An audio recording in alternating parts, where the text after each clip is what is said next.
Hello there, friends. This is Spencer Michaud, and today we're going to be talking about the full moon in the second decan of Gemini.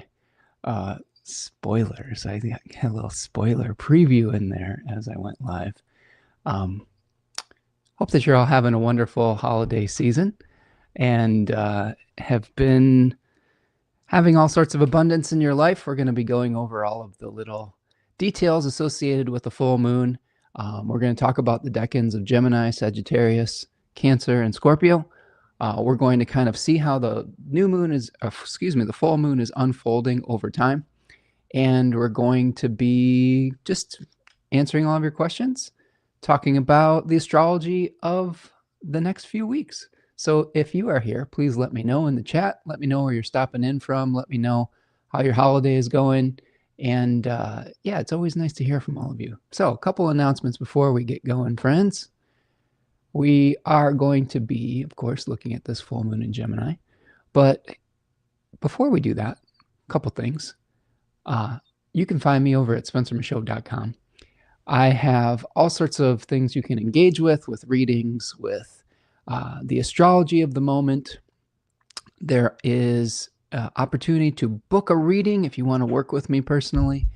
You can also go over and find my digital store where I have 50% off for the holidays from now through Friday, December the 5th. All of the recordings that I have over at spencermichaud.com are 50% off. All of my decan webinars where I talk about the synchronization of tarot and astrology and the 10-degree sections of the zodiac, the fixed stars, the mythology associated with astrology. All of that is 50% off. You can find a stars and cards webinar where I talk about the connection of tarot and astrology and break down the tarot in great depth. I also have a series called Dignity and Devotion with my beautiful partner, Tanya Andrews, where we broke down the 7 traditional planets, talked about how to craft a ritual and magical practice associated with those. You can find that over at the store as well. Speaking of Tanya Andrews, she's here today. What's up, Tanya? I can't hear you. Can you unmute yourself? There we go. Hey, hey, hey. What's going on? Sorry, I was clonking around because I was drawing my eyes on. Hey. So I thought I'd bring Tanya on today just to talk a little bit about Third Coast Mojo, because Third Coast Mojo is having a sale as well, right? What do we got going on? What do we got going on over on Etsy with Third Coast Mojo? 25% off all of my astrologically crafted materia and conjure items. I have a new item, which is this super sparkly. I don't know if you can see it. Look at that. That is the Midnight Money soap. So that's a soap that I designed to manifest and hold on to money. And so it has a really beautiful energy. It's loaded up with all kinds of good herbs. There's cloves in it. There's shredded money. It has a lot of really beautiful biodegradable, because we love the environment, gold glitter on it. And it's really fun. And I also am having a lot of biodegradable gold glitter all over myself too, because that's the nature of glitter. What's the election that one's from? What's the planetary magic infused into it? That one has some really nice herbs and spices from my last election with Jupiter that I released officially, which is the Jupiter in Pisces. And I do have a Jupiter in Cancer one that I am bottling up and getting ready to launch ASAP. So stay tuned for that. It's really exciting, and I'm looking forward to sharing it with people. So we've got some awesome Jupiter in Pisces energy in that Midnight Money soap. And you've got some Jupiter in Cancer materia coming very soon. You have some new Venus stuff too. What kind of Venus stuff you got going? I do. I have I'm listing it. I'm kind of doling it out, but you can see here, this is the Peaceful Home. So this is kind of a classic conjure formulation. It is designed to promote tranquility. It's got a beautiful little piece of selenite in it. It has lavender and passion flower, all kinds of good stuff for kind of creating a really serene environment. That's a Venus in Libra election, I believe. So it's just really sweet, really gentle, good for getting along. Oh yeah, Taurus. That's a Taurus one, Tanya. Come Also sweet and gentle and good for getting along. on. I've been wearing the Peaceful Home, and He's been it marinating in it. Our smells home has never been more peaceful. it smells really good. It does. Yeah, Smells the really good. essential it's an essential oil and isolate blend, so I use only all natural fragrance components for my essential oils. So there's lavender, a little whisper of rosemary, and some kind of really beautiful floral element. So it has a really like sweet, calming energy, which I really like a lot. Yeah, I've been wearing your Serene Queen, which is the Venus and Libra Yeah. election. I've been wearing that a lot too. Hmm. I believe that one had Venus conjoining the fixed star Spica, Hmm. right? Yeah, that was such a good election. 23 degrees or so Libra, third decan of Libra, helping you to stay centered while all these like things are spinning around us, right? Hmm. Yeah, some really good stuff. So excited to have you on here, Tanya. Excited to be able to hawk your wares, and support you with what you're doing. It's endless, And endless shilling. what But that's what it feels like, right? On some level. tis the season. But it's also Yeah. like I think that part of what you know, what I like to bear in mind with this is that I really love the things that I make, and I make them with a lot of care and intention. And just every single one of these little bottles, like you can see, like I've just filled it with a very specific amount of stuff, and to create this really intentional, really beautiful, really thoughtful thing. And I love sharing them with people, and people won't know about it unless I tell them. Thank you for having me on so that I can do so. Yeah, and Tanya's an excellent maker. She made a pretty amazing spread yesterday for Thanksgiving, and maybe that's why I think we're all a little sleepy today. It's The tryptophan We has got kicked in the tryptophan from the hangover. turkey, and We we should had still to. be in the food coma now We if learned the we hard had our way way. that you have to thaw the turkey like 3 or 4 days in advance if it's frozen, and To to be fair, had to go through like the water method to a mess. Next year, we're just gonna have tofu or something. or might be. It was delicious, and you always do such a great job with all of that. So, Tanya, where Yes. can we find Third Coast Mojo, and how else can we support you? Yeah.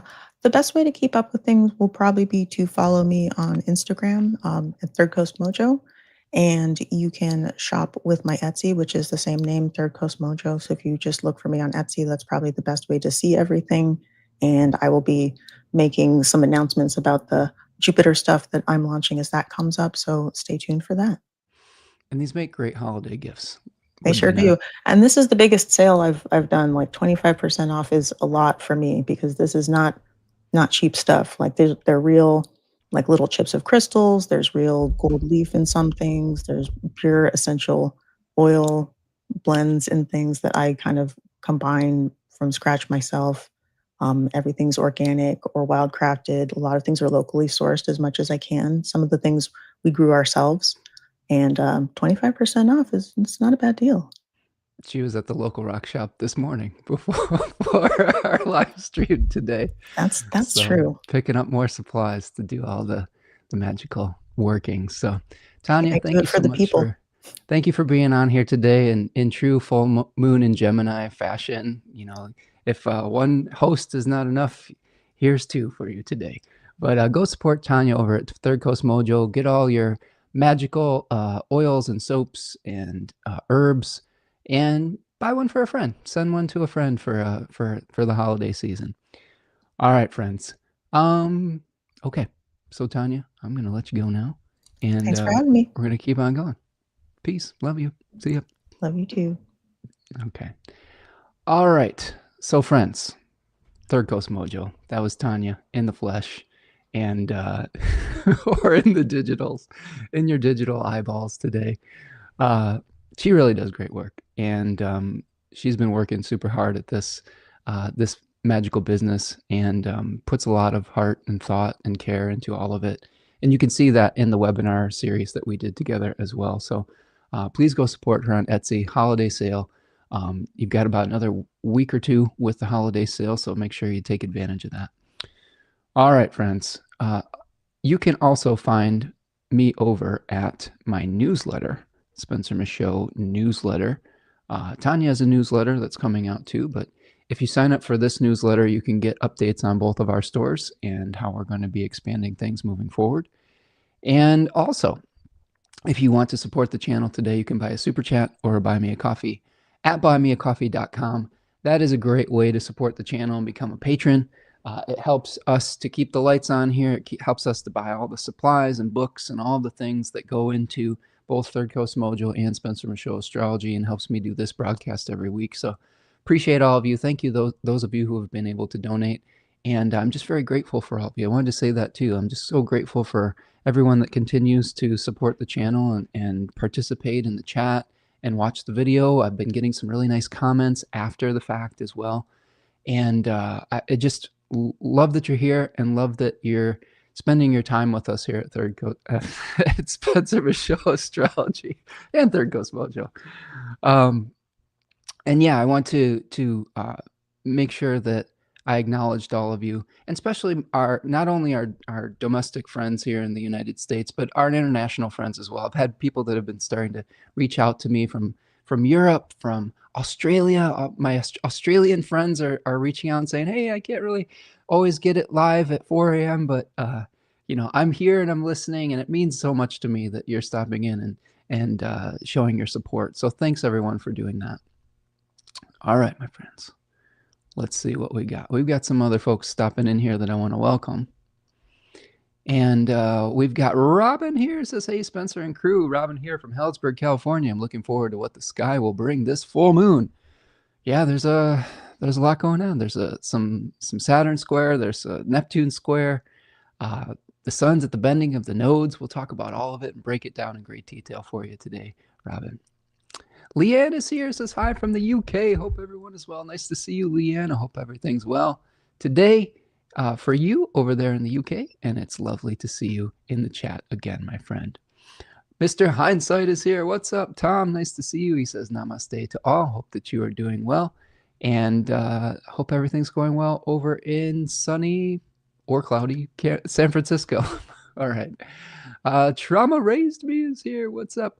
Marietta, I think that's who we see today. Marietta, Trauma Raised Me. Nice to see you. Thank you for coming back a second week. Appreciated you hanging out with us last week and coming over from Sag Moon Magic, my daughter's TikTok account. And I'm glad to see you back here today. K Wow is joining us. Says, "Hey, Spencer and chat. Nice to see you, K Wow. Hope everything's going well your way, my friend. Thank you so much for continuing to participate each week. It's always lovely to see you in the chat today." Okay, let's take a look at what we've got going on here. Full moon, Gemini II. And we are taking a look at this full moon. It's going to happen on the 4th of December. And let's take a look at some of the bigger themes that we're going to be experiencing with the full moon in Gemini. So second decan of Gemini, I'll break that down in a second. Each decan has sort of its own kind of flavor to it, its own planetary ruler. In this case, the second decan of Gemini has Mars as kind of a co-ruler, face ruler of the sign, with Mercury being the traditional host. And we've got a number of things going on. We've got the sun and the moon at the bending of the nodes. That's when a planet is kind of going square the nodes of the moon, and we're going to start seeing all of these planets moving through Sagittarius, starting to bend the nodes and squaring the nodes, and moving away from a place of decrease and a place where we are attached to form, Virgo, and moving towards the increase of our ability to create with our imaginations, our ability to have a vision and then release our attachment to the outcome. So all of these planets are going to start going through this very pivotal moment. We had Mars that moved through the bending of the nodes about a week ago on Monday. And here we have the sun and the moon at the bending of the nodes. The sun is going to be moving towards that place of increase. The moon, in this case, is moving away from increase and towards decrease.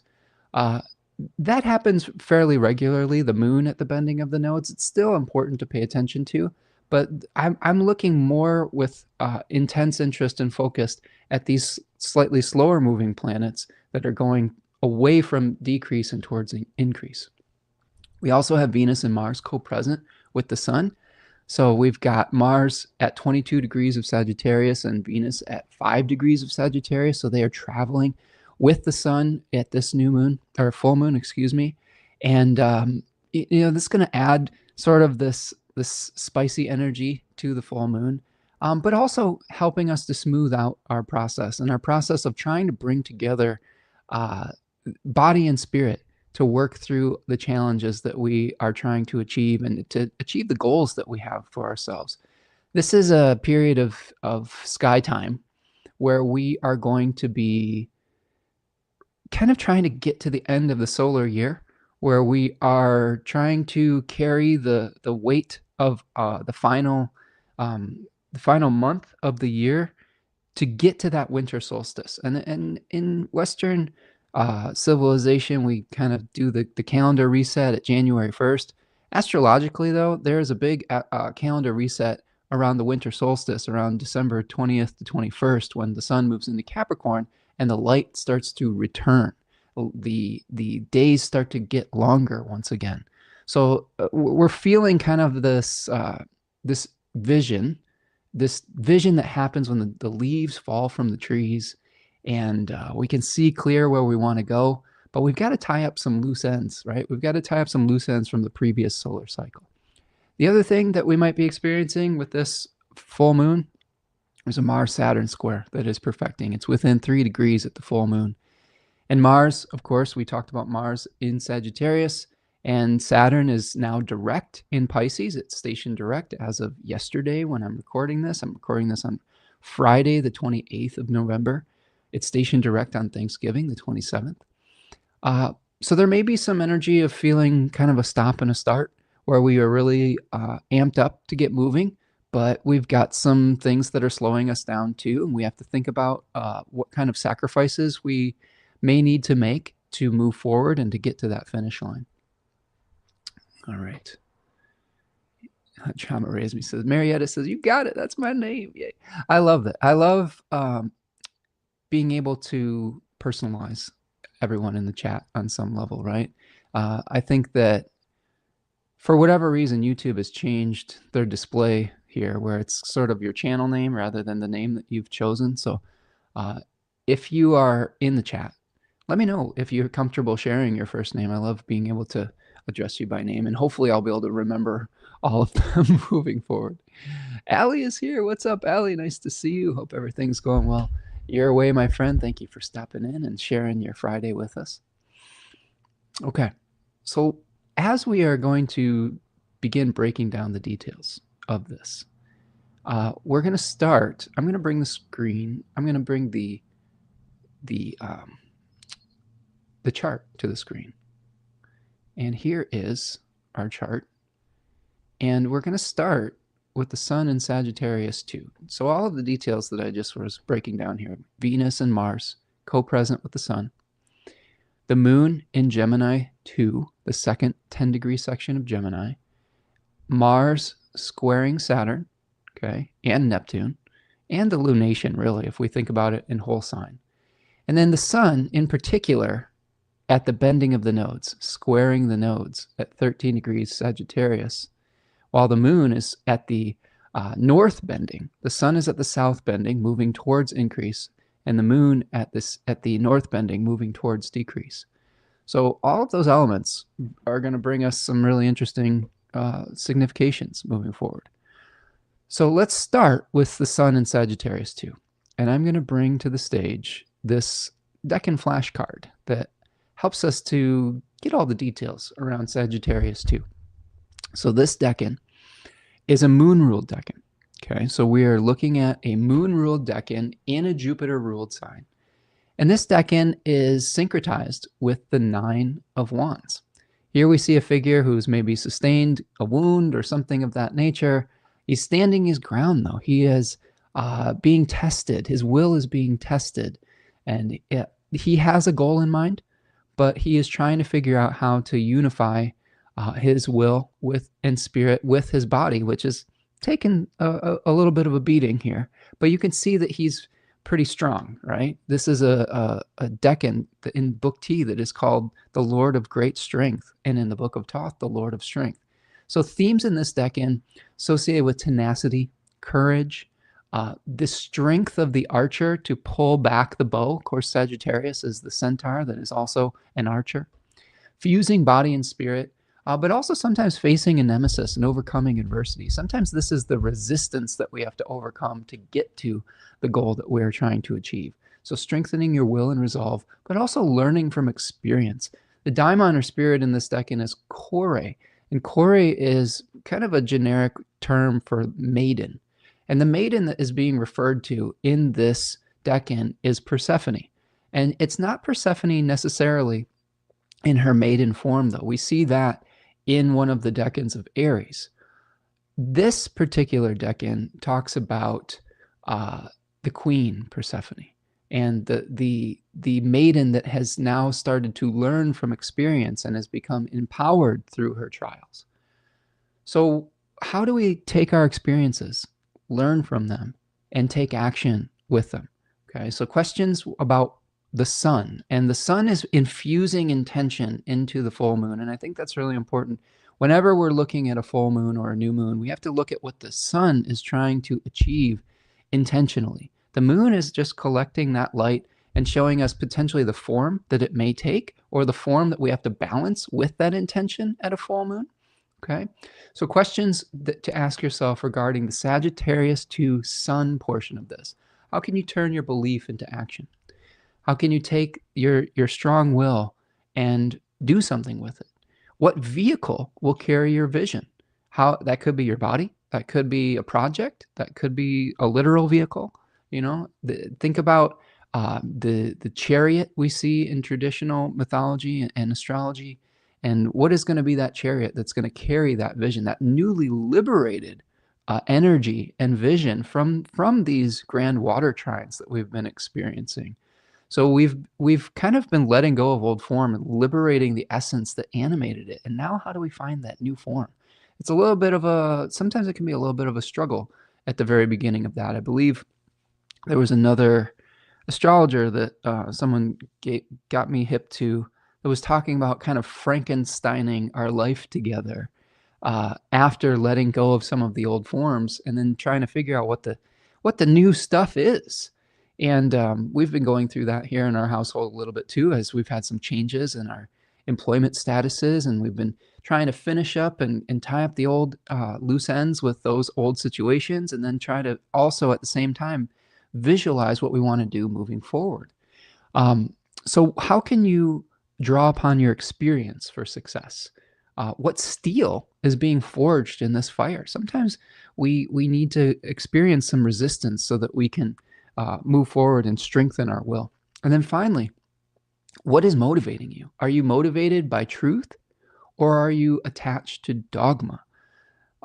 That's a very fine line, and sometimes we think truth, or we think what we think of as truth is actually dogma, something that we're attached to, a belief that we're attached to, even if experience is showing us something different. So really important here to really consider whether you're attached to a belief that is serving you or one that may be keeping you stuck in an old cycle. So the Sagittarius 2 part of this lunation is really important. Okay, let's move forward. The host of the sun.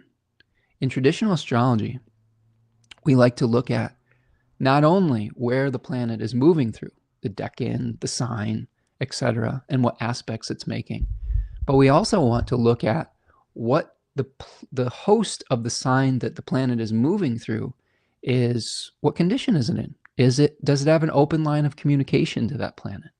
In this case, we have the sun and Venus and Mars, who are both traveling with the sun through Sagittarius, being hosted by a retrograde Jupiter at 24 degrees of Cancer.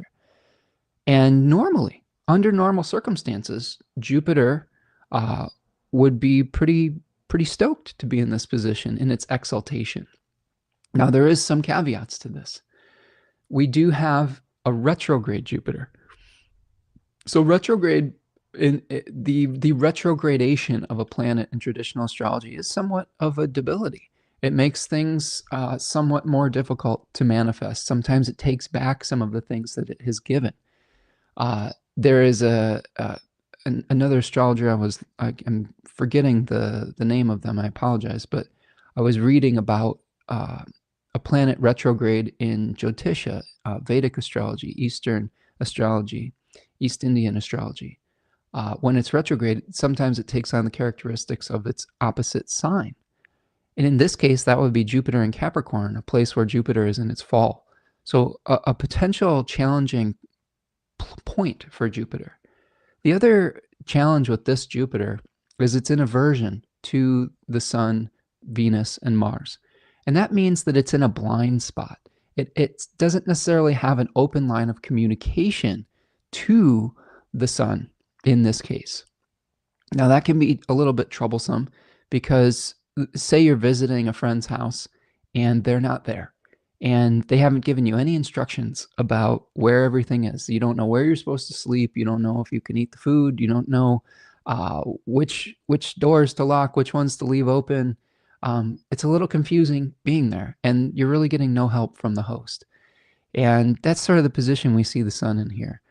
And in this case, the host is sort of experiencing their own challenges, retrogradation, right? And I do think, though, even despite all that, despite the retrograde and the aversion, the host can still give us some insight into what we were hoping to achieve. All right. So the Sun is hoping to achieve this mission with Jupiter moving through Cancer 3 of being able to balance the qualities of surplus with the challenges of scarcity.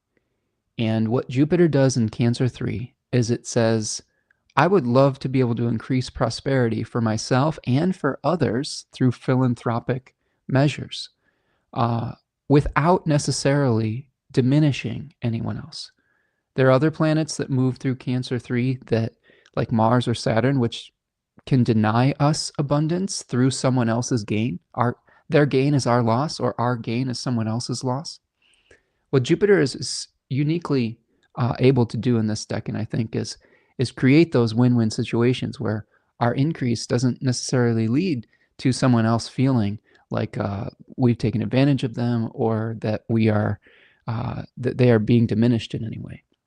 Now, again, that's the intention. Are we able to achieve that at this full moon?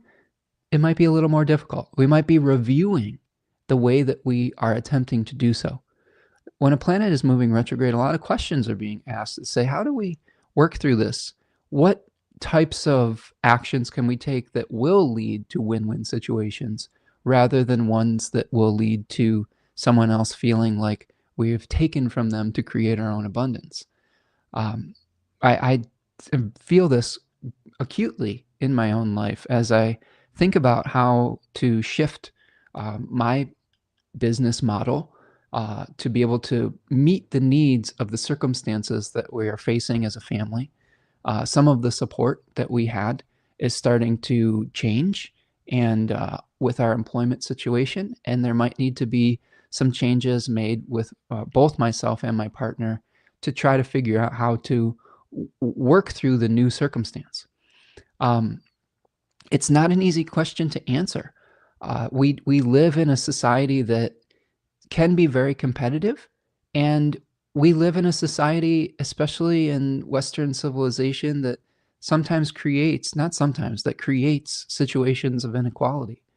And it's a real difficult question in my mind, thinking about how to navigate that. Just in my own personal chart, I have Mercury retrograde in this decan. So a lot of my thoughts are going towards, how do I create increase but without hurting someone else? How do I do those balanced interactions?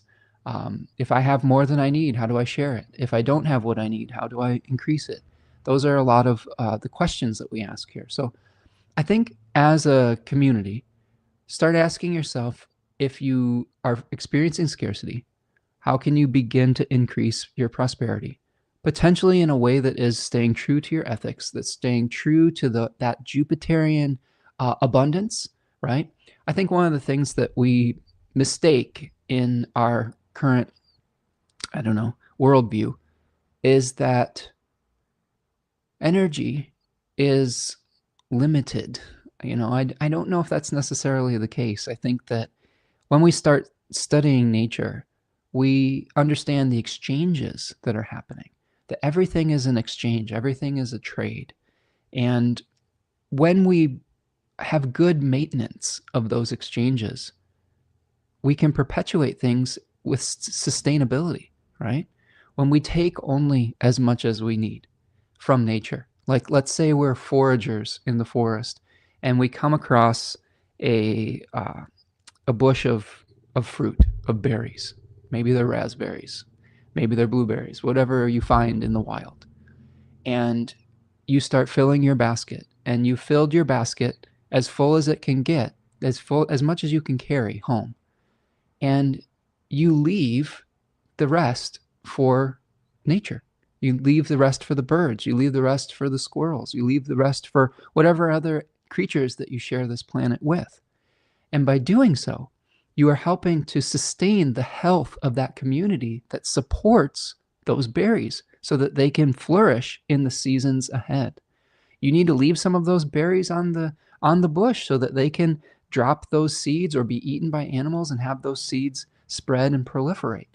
If you stripped that bush completely of every single berry and seed, you would have more temporarily in your basket, more than you could even carry, right? Where that excess would have to go somewhere, and you might drop a lot of it along the way. If you filled your basket so full that you could barely carry it home, you may spill some of it. You may waste some of it, right?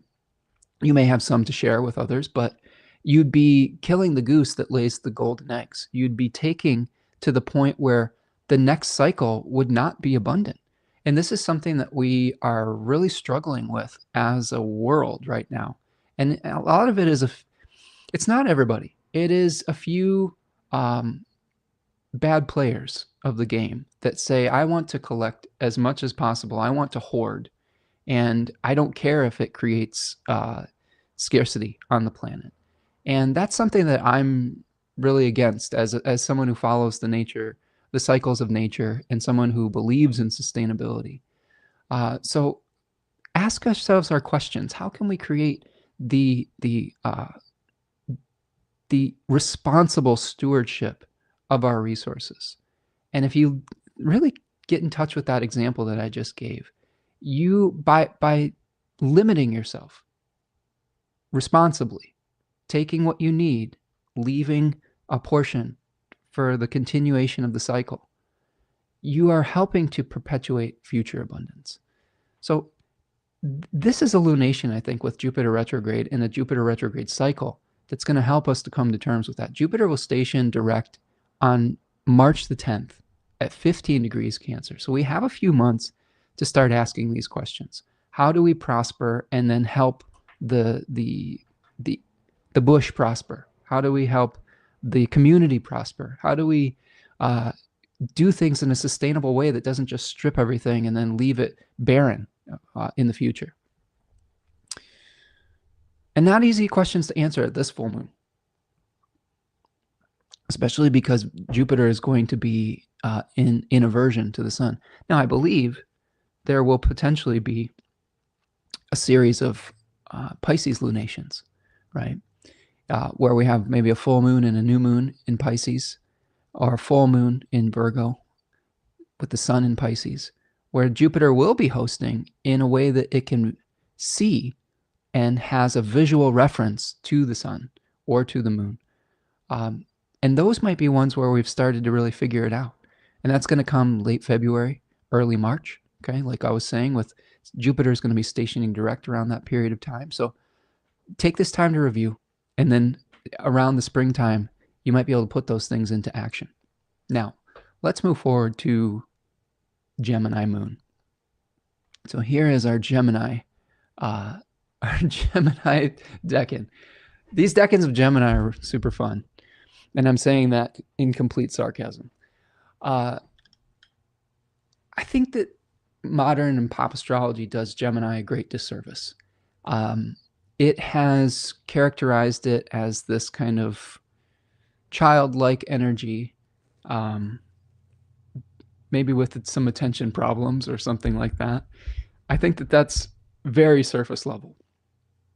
One of the things that stands out to me as a student of traditional astrology is the nature of a sign, I think, has a lot in common with its house placement in the Thema Mundi.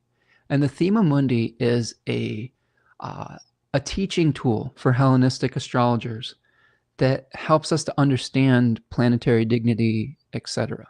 It was sort of a mythological birth of the world natal chart. And Gemini is on the 12th house in that Thema Mundi. The rising sign for the Thema Mundi is Cancer. And Gemini has some 12th house significations, in my opinion. And you can see this in these series of cards, the 8, 9, and 10 of swords that are syncretized with these decans. 12th house often is associated with solitude, sometimes with sorrow, sometimes with thinking things through too much, too many voices in our head, right? The 12th house also is associated with liminal spaces, in between spaces. And one of my favorite myths with Gemini and the 12th house in particular is the myth of And this was a teaching tool from, I believe, the Platonic Greek tradition, where it was trying to teach about ethics, and it was trying to teach about choices that we have to make before we incarnate as a soul into a body. And the story basically tells us the story of, I believe, a Roman soldier that had died but retained his memory as he goes through the Elysium fields and sees people choosing lots to be reincarnated into the next life. And they choose these lots like your lot in life. Like that's where this phrase somewhat comes from, right? And they're choosing all these different lives with the knowledge of all the advantages and challenges that will come along with that. And he sees people that are choosing great power, but they may have to create great atrocities to achieve that great power. And it's sort of this meditation on how do we uh, incarnate into a humble life, one with humility, one that is helping to contribute to society, etc. So if you can imagine having a whole handful of lives that you could live and understanding everything that that would entail and the difficulty it may be to make that choice moving forward, you can understand why some of the cards in Gemini or some of the experiences of Gemini may lead to not necessarily wanting to make that choice or having difficulty making that choice. This decan of Gemini is a Mars ruled decan, and it is in the middle of the sign, and it represents sort of this anxiety of not necessarily knowing which direction to go. And I think that this is probably one of the main themes we're going to see at this full moon is we may be feeling a little bit confused about which direction we want to go. We have a lot of choices in front of us. We are starting to understand the ramifications of that choice, both ethically and materially. We have both the sun and the moon at the bending of the nodes. These choices have consequences, right? In one of the myth of Earth stories, I believe someone could choose to become like a great emperor, someone who is very empowered, but he would have to create all sorts of murderous things, or I believe even towards his own family to achieve that power. I mean, so think about like the trade-off with that, and how to a lot of us who are very self-reflective, and I think hopefully this community is one that is rooted in kindness.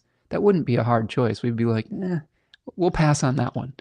But in the story, these were difficult choices for people who hadn't had the experience, as many experiences being incarnated, and the pain that can go along with that, with creating suffering for others.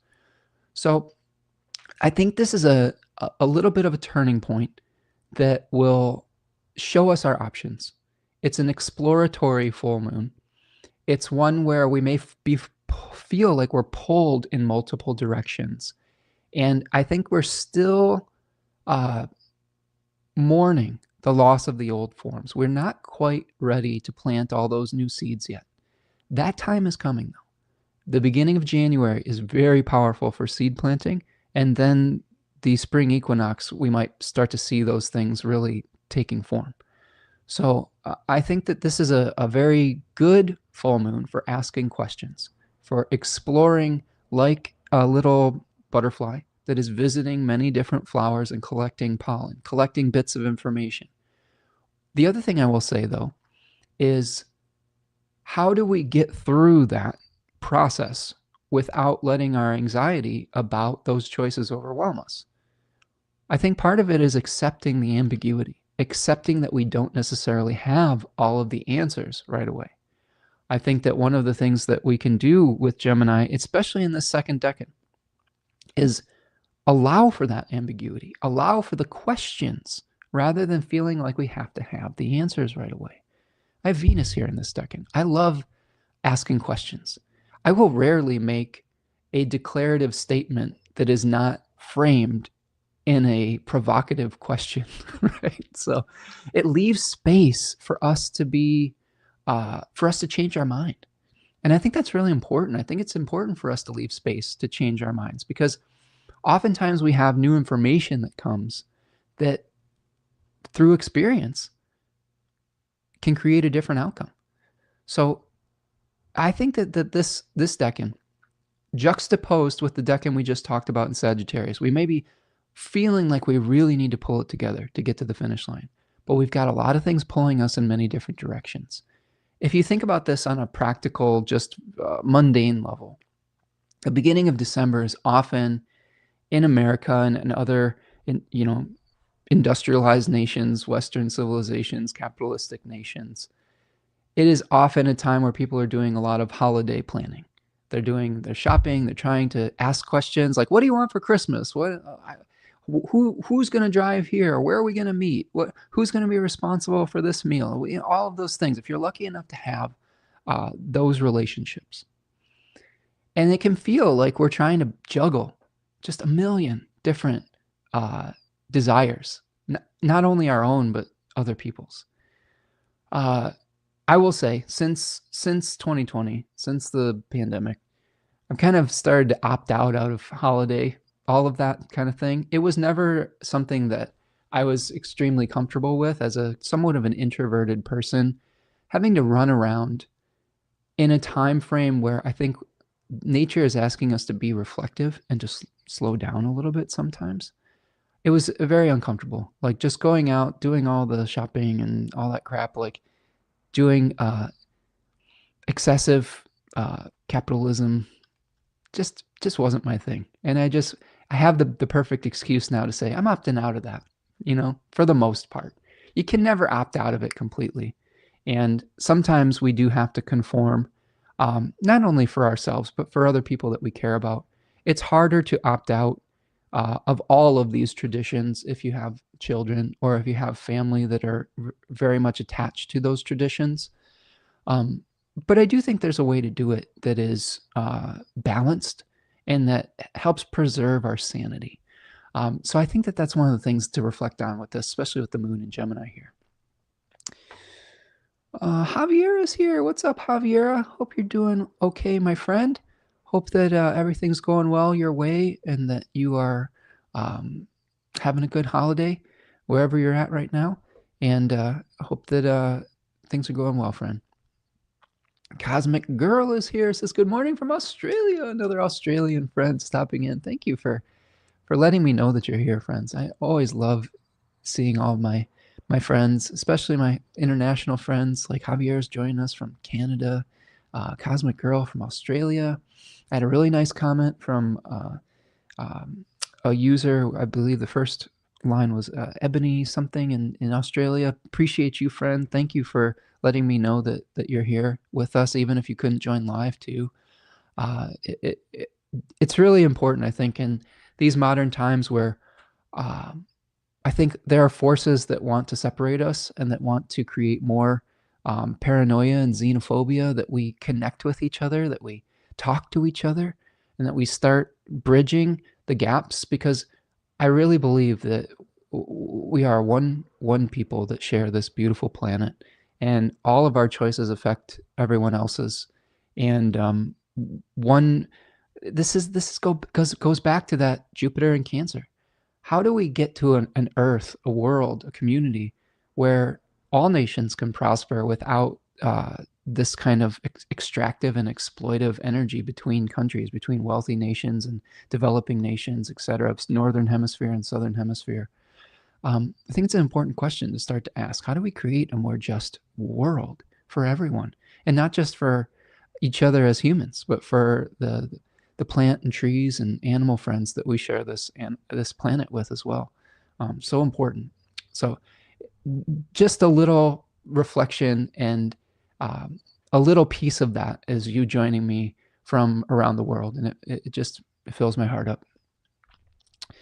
Okay, so let's talk a little bit about the host of the moon.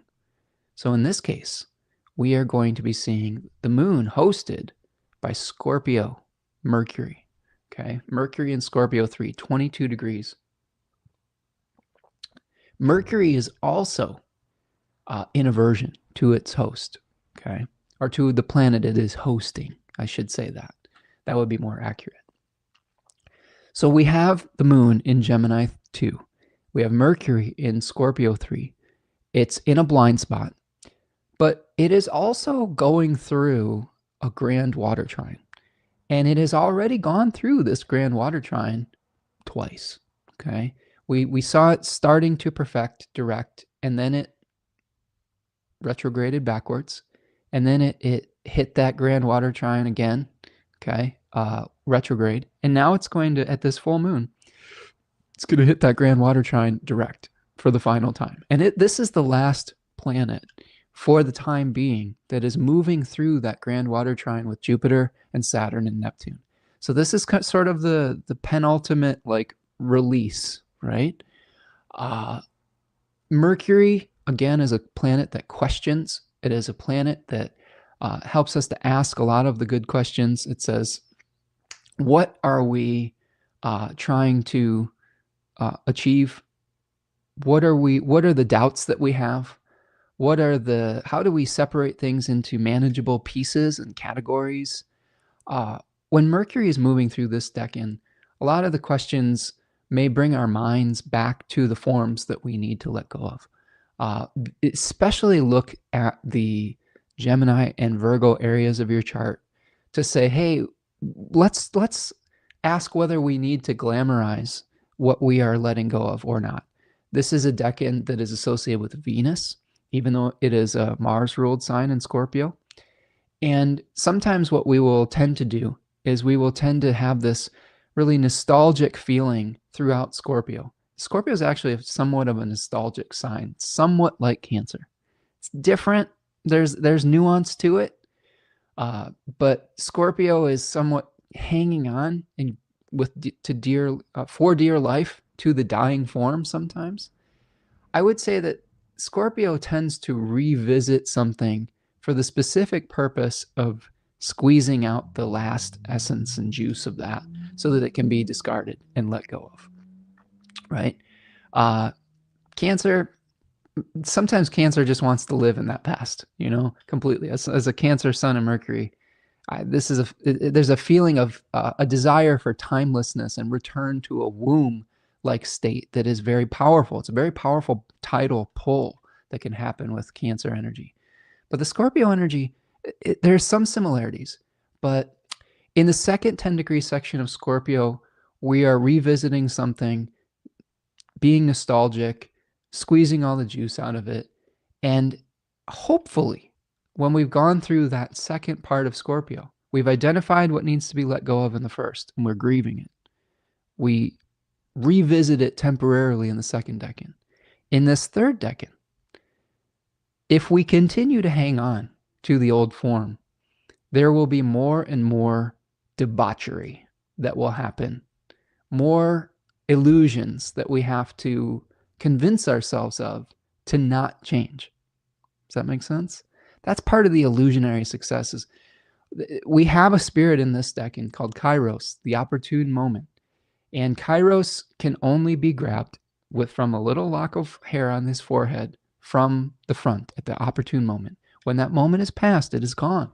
You can't necessarily reinvigorate it. Like, think about, we talked about the Frankenstein themes. I think it's really appropriate because a lot of times when we're trying to reanimate something that is already past its Kairos moment, it can lead to chaos. It can lead to destruction. It can lead to ethical lapses. So I think that this is another really important meditation for this full moon is, what are your options moving forward?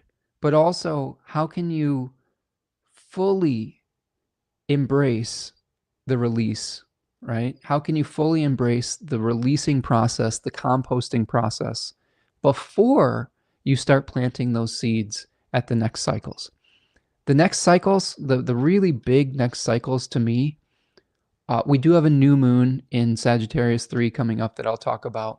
That's really the the last new moon of the old cycle.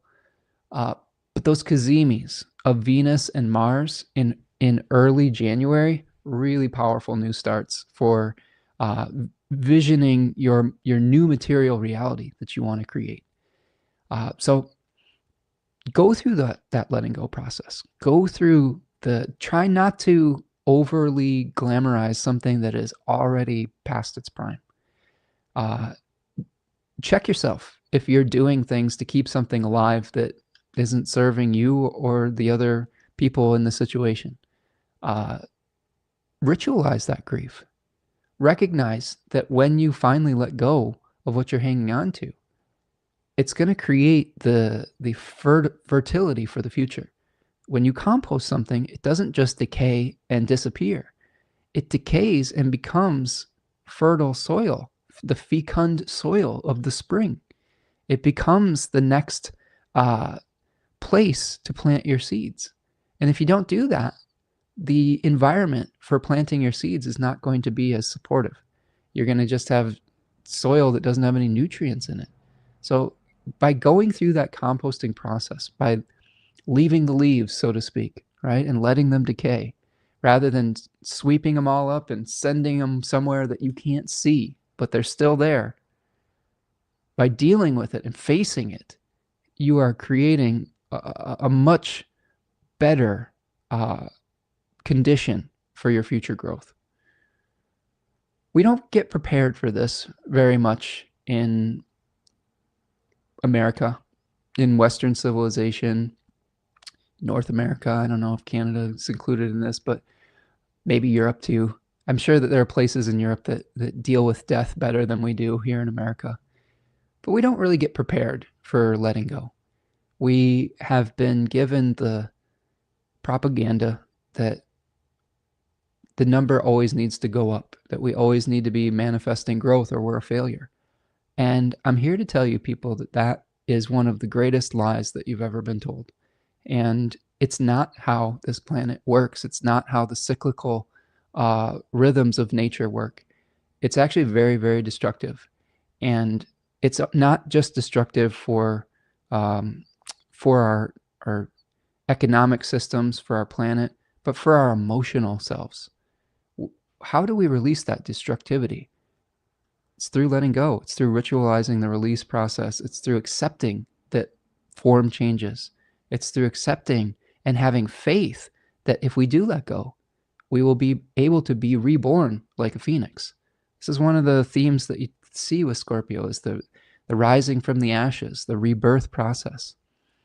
But we have to have that ritualistic death to get to that next stage. All right.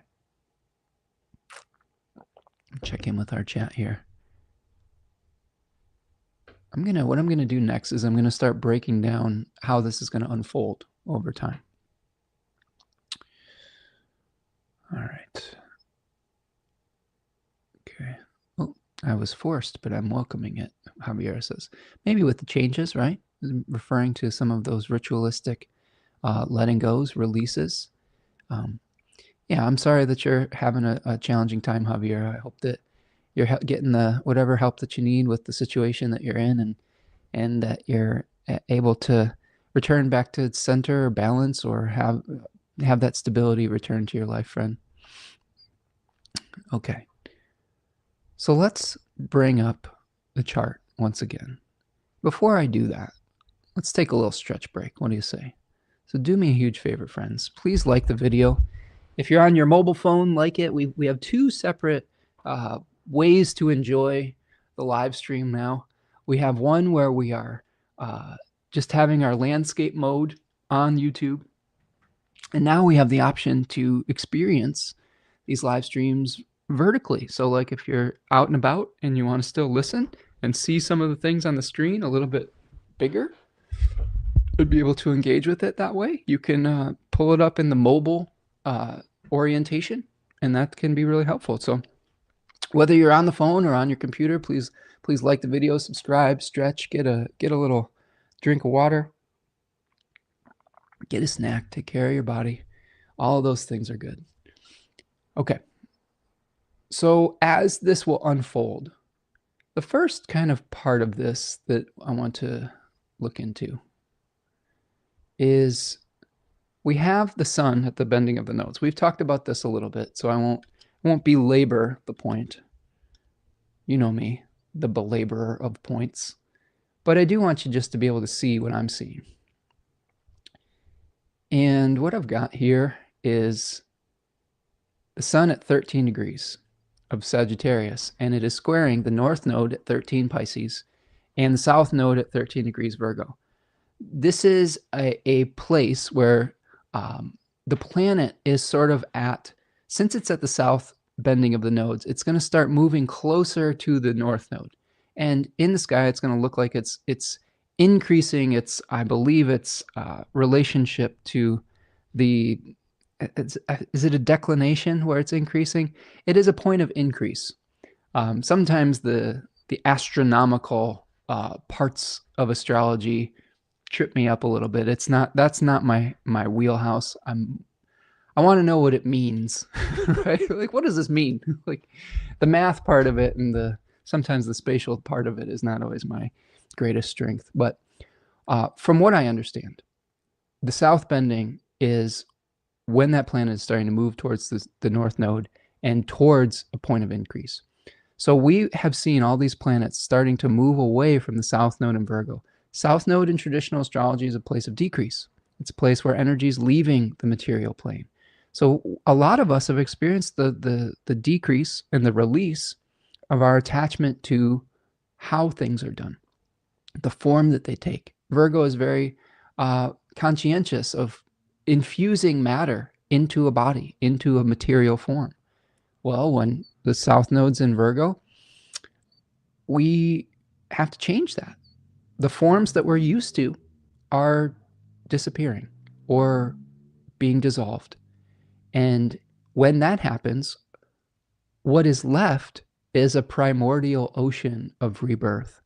And we're going to see all these planets start moving towards that oceanic experience where, yes, it may feel a little bit overwhelming. Yes, there may be forces that are greater than us.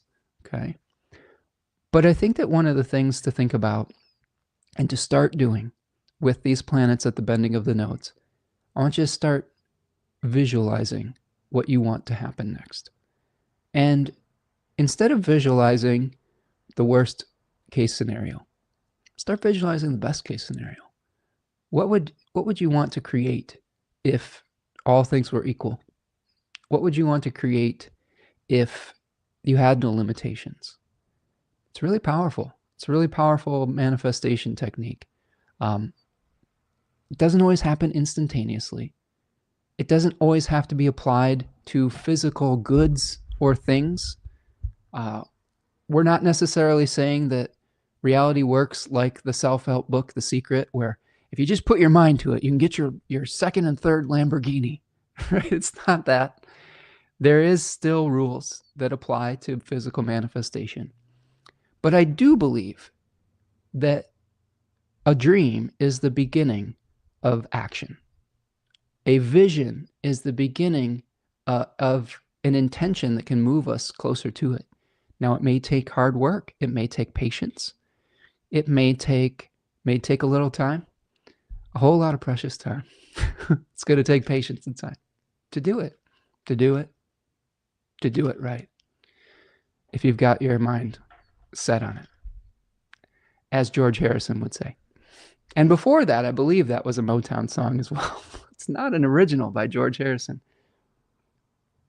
Man, that's an earworm. That song is. And the video is crazy too. I believe George Harrison or a stunt double does some sort of like somersault or like backflip in that video. Uh, if you're lost, go check out. I've got my mind set on you. It's like I got my mind set on you. I got my mind set on you. It's gonna take a time, whole lot of precious time. It's gonna take patience and time to do it, to do it, to do it, to do it, to do it, to do it right. Right? Thank you. So let's follow George Harrison's advice. You know what's ironic about that? Maybe it's not ironic. George Harrison's a Pisces, and we're starting to move towards the North Node in Pisces. So that's a great theme song for us to kind of start manifesting some of the things through our vision, through our spiritual awareness of it, through our awareness of limitlessness, through our awareness that essence can take on a myriad of forms. Think about Jupiter as the ruler of Pisces. Jupiter is he's a manifester.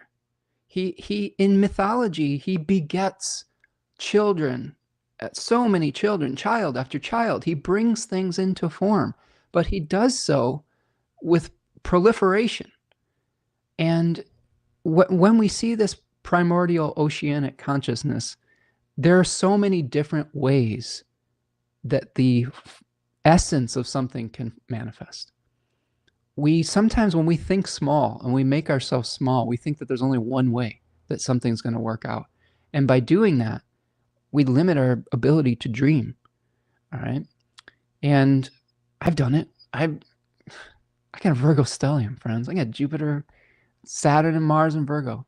They're like, I'm extraordinarily attached to method. But there comes a time when it proves doesn't work anymore through your experience. So think about the abundance that comes from something like the ocean.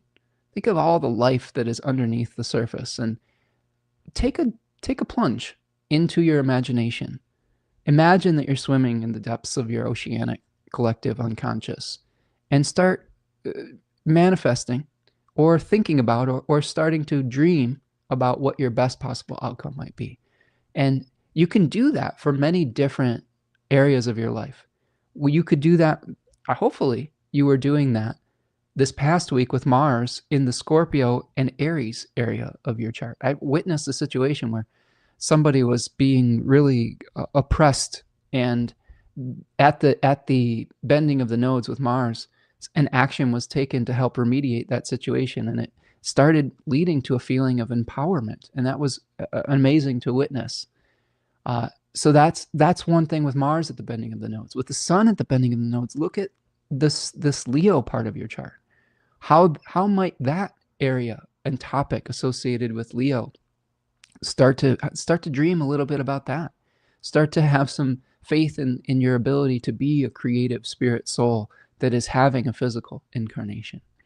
When Venus moves through that bending of the nodes, think about the Libra and Taurus topics in your life and how those can go through changes. This month is all about dreaming and the balance between the vision and taking action. All right. Deborah is here. What's up, Deborah Donaldson? Nice to see you. Says, I love that song. It's a great song. It's an earworm, man. I tell you. It's one of those songs that just gets stuck in your brain, especially if you're an 80s kid like me. Marietta says, is there a method to your madness, though? That's a good question. My depths take me to unsavory places, chthonic places. That is tough, right? And you're not alone with that, Marietta.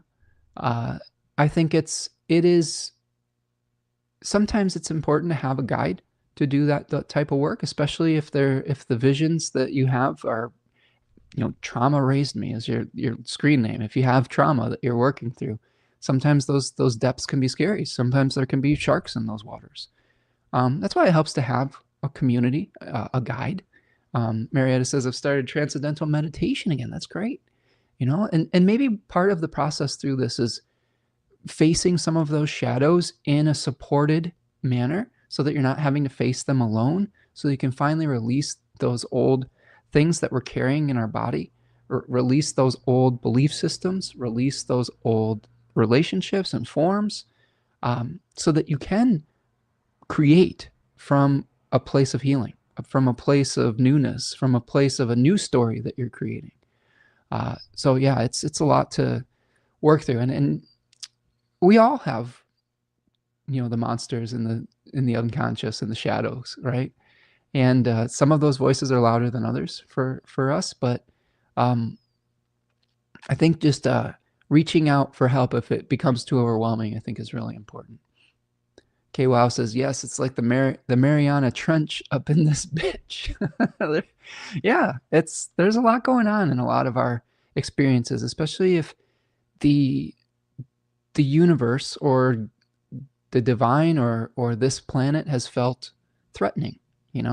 We all have experiences where we're trying to heal from things, and I've gone through things in my life that have been very scary and that I'm still processing. But I do think that there's always help out there if we ask for it. Just being here today as a community and talking it out, hopefully that's at least some comfort and help. I can't guarantee that we're going to solve everyone's problems or heal all the traumas here, but I think just having others witness us is important, and feeling like we're not alone with it can be really valuable. So, yeah. Okay, so that's our sun at the bending of the south bending of the nodes on the 5th of December, one day after. Then we get to the grand water trine.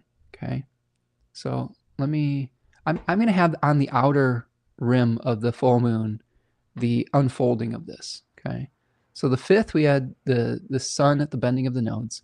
On the 6th, now we have the grand water trine of Mercury perfecting. So here's Mercury, 24 degrees Scorpio. Jupiter's at 24 degrees Cancer. Saturn and Neptune at 25 to 29 degrees of Pisces. So this is going to be a series of aspects that are going to be happening, okay, between the 6th and the 11th. So keep that in mind as we see this unfold. Really, really look towards your Gemini and Virgo areas, your topics. In this arbitrary Cancer rising chart, which sort of mimics the thema mundi, the Gemini's on the 12th house and Virgo's on the 3rd house. So let's just take that as an example. And we're seeing Mercury in the 5th, okay? Instead of just telling you your forecast based on your rising sign, I know many of you would probably like for me to do that. I have done it before in the past. It gets a little, if I'm honest, it gets a little monotonous as an astrologer, saying the same thing, like in 12 different ways, I guess. What I would prefer to do is, as a teacher, I would love to be able to teach you to be able to understand how to utilize this in your chart and to be able to recognize this when you're moving forward, right? How do we see the interaction between the guest host planets in a chart? So when I do like one rising sign like this, it's to demonstrate how you can do that in your own chart. So with this arbitrary Cancer rising chart, Mercury is in the 5th house, associated with romance, with children, sometimes with sexuality, with creativity, with personal creativity. Sometimes it's through legacies that we want to pass on after death. So there may be forms, romantic, creative, otherwise, that you're letting go of that will have an important effect on your sense of daily habits and routines, which is a 3rd house signification with Virgo. It may also have you confronting some of the things that you've hidden, some of those traumas that you've hidden, right? Some of those things that you've cast into shadow, with the 12th house being represented by Gemini. with this grand water trine. You know, you may be trying to balance out a new identity and a new expansion of identity. You may be also understanding your limitations and composting old belief systems with Saturn and Neptune in the ninth house. Okay, so these are the ways that astrologers think. They are trying to take all of this information and create a narrative and a story around it that can help you to understand what you're going through and experiencing. I would be happy to do this for any of you. If you reach out and want to schedule a reading, I can break down all of these things in great detail. Every single time I do a reading, I mean, my notes always look somewhat like this for every single reading that I do with multiple pages. That's one of the things I take a little bit of pride in, is my thoroughness and the ability to be able to navigate a lot of information and make it simple to understand and make it practical in your life and help you to take the actions that you need to take. Sometimes the actions that we need to take in life are not necessarily external. Sometimes an action is coming to a place of acceptance, and we can think about how we can come to those acceptance points within a reading while also figuring out how to prepare when action is appropriate, externalized action. This is what the I-Ching teaches us, is there are some times where external action is appropriate and timely. There are other times where it's not going to be successful.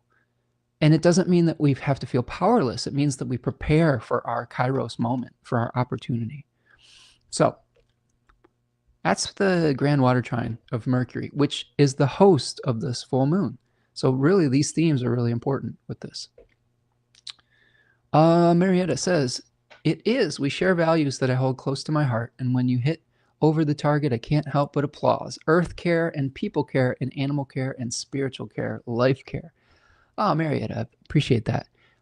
Every time one of you friends speak towards that and to that in the chat, it helps me feel less alone.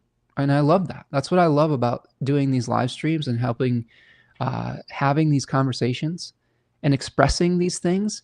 It gives me more courage to express from a more and more authentic space when I hear that the message is resonating like that, and that there are other folks out there that have some similar feelings and thoughts. We don't always have to agree on everything, friends. That's just an impossibility. But hearing that there's other people that do care about this planet and that care about this coming into alignment with the cycles of nature and caring for the earth and for animals and other people, it gives me hope. So thank you for sharing that in the chat, Marietta, and I just appreciate you being here. Robin says, I do want to schedule a reading with you. I will reach out. Awesome, Robin. I'd be happy to help facilitate that for you. And it's always lovely working with you, friend. And I know that these transits can be a lot to process, and hopefully I can give as good of guidance as I can with all of that information. Reach out. I'd be happy to help you out. Okay, let's keep going. So the first aspect that we have from the moon is a conjunction with that retrograde Jupiter. This is also a traditional technique that helps to show us what we are, how the lunation is going to unfold, really. When we have contact with a benefic planet like Venus and Jupiter, I think sometimes it's a smoother unfolding. When we have a challenging aspect to a malefic planet like Mars and Saturn, sometimes there's a frustration to it. Here we have the moon really activating that grand water trine and activating that Jupiter theme of how do we create abundance without feeling like we are going to diminish others in the process. I think there's going to be a lot of themes around that. Again, this is something that's been really on my mind as I try to support my family and support my partner through some really intense changes in our life, and really try to just to step up on some level. Not that I'm not working really hard. It's just that there's a form to it that needs to shift, and there's always these ambiguous times before something takes its new form. And when a planet's retrograde, again, with this first aspect of the moon, ask the questions, right? Review. Like when we think about retrograde, think about the RE in the beginning. Review, revisit, um, refine, reform, all of those things. And I think the other thing to think about is how do we create abundance in our lives and in other people's lives in ways that don't diminish ourselves? This is another angle to think about with this full moon. As empathic, sensitive people, sometimes as 12th housers, sometimes we tend to diminish ourselves because and fall on the sword so that we don't feel like we're hurting anyone else. And this is a trauma response. This is something that we are trained to do in our youth, is to ignore our own needs, to ignore our own feelings, thoughts, needs. And part of that comes through dealing with, sometimes we have family members that are really difficult. Sometimes we have some narcissistic people in our life that wouldn't allow us to think about what we needed. And we were always checking in with other people's feelings and emotions. And that was our safety, our safety measure, our defense mechanism. So this might be another thing to think about at this full moon is how are we allowing ourselves to be diminished? And how do we change that? Because if you keep doing that, you won't have anything left to give. You know, this is something that I often think about with how do I take care of my body? How do I take care of my own circumstance so that I can be I don't know, a point of light, a point of being able to help. And this isn't just, I think, individual lives changing. Our culture, our society is changing so rapidly. We have so many new challenges to explore right now and to rise to, that if we keep doing things the same exact way that we've always done them, while we are experiencing widening wealth gaps, while we're experiencing the boom of AI use and all of the challenges that go along with that, we have to make adjustments. Or just doing the same thing that we've always done is not going to provide the resources that we need to just to survive. And that's something I've really been facing lately. And I think a lot of people have been, as I've been talking to clients and students and friends and neighbors and family. We're all going through this on some level.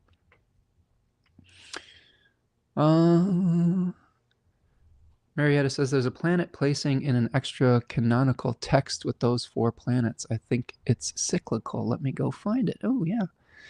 Or we feel like we're bothersome and we isolate. I'm dealing with that right now.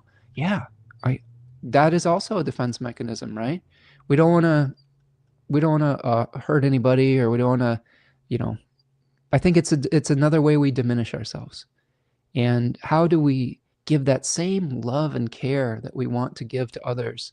Those of us who have, feel that empathy very deeply, we connect really well with animals. I think a lot of times because those animals will give us the unconditional love back that we desperately want to give to others. And it does feel like an even exchange sometimes. I know with my cats, like I have 2 big cats, and they just give me so much love and attention and care, and it just makes the relationship so reciprocal. They build me up so much that I never feel diminished by them. And that's not always true with some human interactions, right? And sometimes we try not to get involved in those situations. But I think that there comes a point, and there will come a point, friends, as Saturn and Neptune come together in Aries, where we're going to have to kind of take some risks. We're going to have to start asking, how do we take care of ourselves while still being an empathetic part of society and still contributing to the collective as well, without taking more than our fair share. Proper balance in the world means that you need to take care of yourself as well as others. Okay, so that's our first aspect. Now, this is all in the context of a Mars-Saturn square. So the Mars-Saturn square perfects at 25 degrees of Sagittarius and Pisces. Okay, Mars at 25 Sagittarius, Pisces, Saturn at 25 degrees Pisces. What might we be experiencing with this? Well, Sagittarius 3 is associated with that 10 of Wands tarot card. It is a tarot card that is shows a figure that is carrying a heavy burden, a bundle of sticks. He's got his head down. He's like driving to the finish line. We may be feeling like we want to drive to the finish line here with this December 8th Mars-Saturn square. It may be emotional, though. Getting to the finish line may tax not only our physical resources, but our emotional ones. We may be becoming acutely aware of the sacrifices that we need to make that new beginning, to let go of the old form, etc. And that could slow us down a little bit. Oftentimes, I have witnessed people with planets in Sagittarius 3 just pushing their bodies beyond their limits to get something done. I witnessed my son in Sagittarius 3, beautiful partner that you saw earlier here today, do that yesterday, cooking a Thanksgiving meal. She was on her feet for a long time, and at every point I was offering to help and delegate some of this responsibility, and I think I was just in the way, and I was kind of told to not get in the way, which is often true for cooks and people who have a vision for how they want things to go. And but I think that this might be the point where we're just not going to be able to power through without acknowledging the emotional toll, the emotional cost of that, right? And I think we're going to need to get realistic about our dream, our vision, what is possible, so that we don't burn ourselves out physically or spiritually.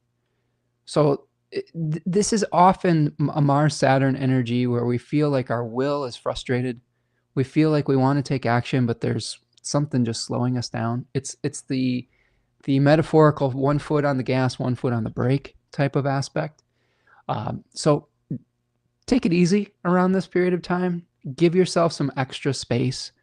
Try not to push your body beyond its limits. Delegate. If you need help, ask for it. Like, that is one of the most humble things that you can do, is ask for help. I don't know if a prideful attachment to doing everything yourself is actually that healthy.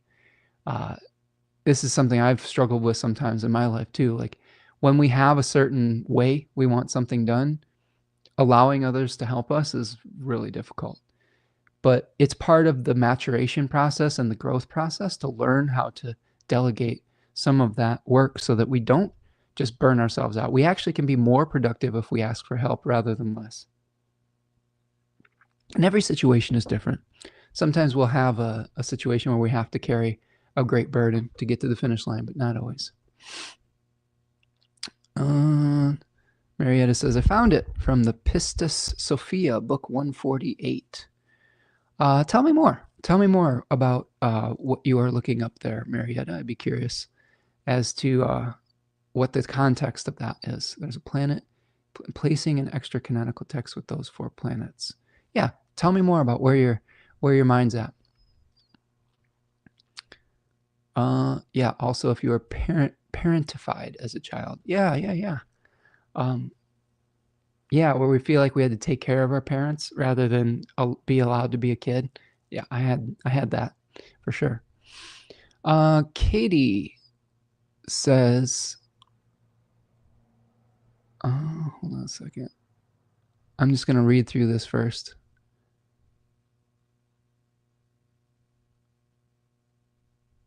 Okay. Well, we're not going to, Katie, thank you for being here. And I appreciate your passion, but we're not going to get into into that kind of controversial political stances in our live stream here today. So sorry about that, friend. Marietta says, Jesus said unto his disciples, when the sphere turneth itself, and Kronos and Ares come behind the Virgin of Light and Zeus, and Aphrodite came in the face of the Virgin, they being in their own eons, then the veils of the Virgin draw themselves aside, and she falleth into joy in that hour, when she seeth these two light stars before her, and all souls which shall cast at that hour into the circuit of the eons of the sphere, that 1390, that they may come, okay, that's just a page number maybe, that they may come into the world and will be righteous and good, and find at this time that the mysteries of the light she sendeth them anew, and that they may find the mysteries of the light. Oh, that's beautiful. Yeah, so this might be, a text that may guide us, right, potentially with these planets moving through the bending of the nodes. So that's a good find there. I like that. Well, there's more. If, on the other hand, Ares and Kronos come in the face of the Virgin, and Zeus and Aphrodite behind her, so that she seeth them not, then all the souls which she cast in that hour into the creatures of the sphere will be wicked and wrathful, and do not find the mysteries of the light. Oh my goodness, that's a good warning. Okay. Well, some excellent research there, friend. And maybe that'll help guide us with the planets at the bending of the nodes and help us move through this Saturn square. Okay. If we keep going, the other thing I will say about the Mars-Saturn square, I've often experienced not only the Mars-Saturn square, but Mars-Neptune squares. It's just sort of like a power outage, like where I just feel really tired. And, normally with Mars and Sagittarius, we're like, we got to keep going. We got to keep driving to the finish line. But when you meet Saturn and Neptune and Pisces, you might just be melting on a puddle on the floor and crying it out, and that's okay too. That can be healthy every once in a while within reason.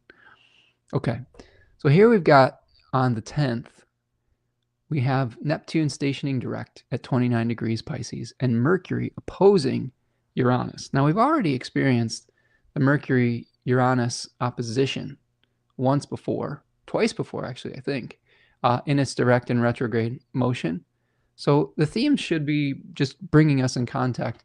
Go back and look at when Mercury was opposing Uranus, especially from Scorpio and Taurus, to see what themes you might be able to resolve this time around. But maybe just some shocking revelations, some outside the box thoughts, and it might help us. Those revelations might help us to formulate whatever the new vision is moving forward. Now, that being said, this is also coinciding with Venus now moving through the bending of the nodes, right? Around 13 degrees or so of Sagittarius once again. So remember when I talked about checking in on the different topic in your life. So Taurus and Libra are the hosted signs from Venus. So those changes we talked about towards increase, towards visualizing what you want to create, utilize that for those topics. In this arbitrary Cancer rising chart, Libra is the 4th house ruler, associated with the home, the family, your roots. Taurus is the 11th house, with talking about groups that we're a part of. So you may be thinking about your roots and how that relates to your community. And you may be starting to wanting to visualize maybe the type of place that you want to live in that can help be a supportive community or something of that nature. You have to connect those themes. You have to navigate them and create this matrix of meaning through that. Mercury is also trining Neptune that day. The 11th is kind of a big day. We've got Venus at the bending of the nodes. You got Mercury trining Neptune, and then moving into Sagittarius, right? The sun will then move into the 3rd 10-degree section of Sagittarius. We have our last quarter moon that day, where the moon is going to be squaring from 20 degrees of Virgo, and then Mercury moves into Sagittarius. So if we review that, Venus at the bending of the nodes, Mercury trine Neptune, the sun moving into a new decan of Sagittarius, the last quarter moon, and then Mercury moving into Sagittarius. Big, big pivotal moment in that week, like with the around the 11th. I know I'm just thinking out loud, but that's my partner's like second to last day at her work, and she's going to be probably trying to figure out all the details, giving all the information to the people that needs it, and then dealing with all of that emotional energy of letting go too. So you might be having something in your life like that where there's a lot of different questions being asked. There's a lot of completion of material processes. But then there's a little bit of, I think, maybe relief as Mercury moves into Sagittarius. It may speed things up a little bit too. I think that the energy of Mercury in Sagittarius in its exile leads to like taking action on our beliefs, expressing something in a way that is very passionate, right? Of engaging in speed. Okay, we had the cheetah as our animal spirit for the month of December, and this might be a time where we're feeling that cheetah sprint starting to come as we try to manifest the new cycle. On the 14th, we have Mars squaring Neptune. And again, another moment before Mars changes signs, where it's going to be squaring Saturn and Neptune, right? And again, we have to be realistic about the burdens that we can carry, about the vision that we can carry out. I do think that this is sort of the last gasp of like, all right, we thought that this was going to be one way. It turned out to be another. And once Mars moves into Capricorn on the 15th, I mean, that's when we start to get real about the next steps. We start to strategize from a practical perspective rather than an idealistic one. So what I will say, before all these planets start moving into Capricorn, start to get really clear about what your vision is. Start to get really clear about what your values are. I think this is the way to deal with the first part of December. Get clear about your values. Visualize your best possible outcome. And then once these planets start ingressing into Capricorn, that's when the physical part of this starts to take shape, right? When we start to think about, okay, well, we have that vision. What form can this take? What seeds do we need to plant? Which project, which place has advantages and disadvantages? You weigh the pros and cons when these things move into Capricorn.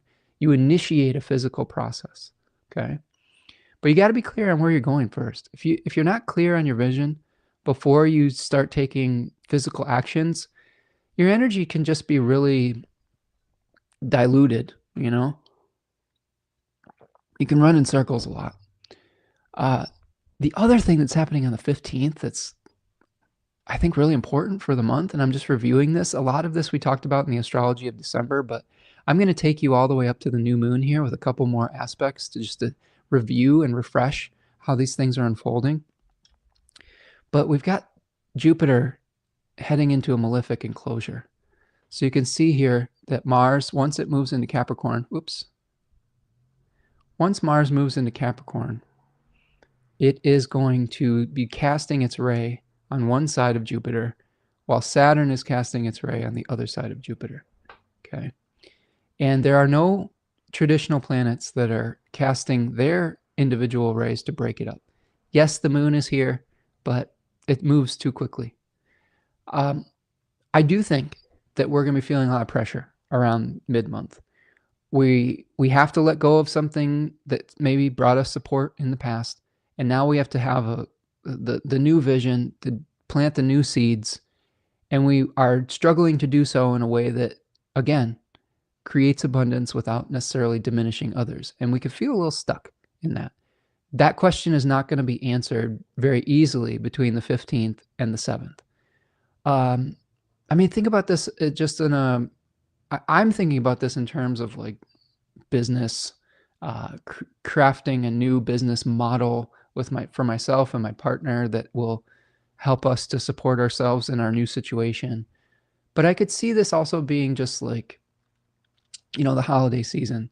Like, we want to bring abundance to our family, but It's a little bit of a challenging um, economic circumstance right now. There's extra taxes on crap if you are ordering things internationally. I had a I got a $200 tariff bill the other day, which was very painful and made me very frustrated and angry. And but that's the reality that we live in, right? Uh, it doesn't mean that it will be like that forever, but it's something that we have to keep in mind. My daughter was trying to send a package to one of her friends in Sweden and figured out that it would cost $1 million to do so because of some of those costs. And we may be wanting to create abundance and share our goodness with others, but there just may be some blockages to it.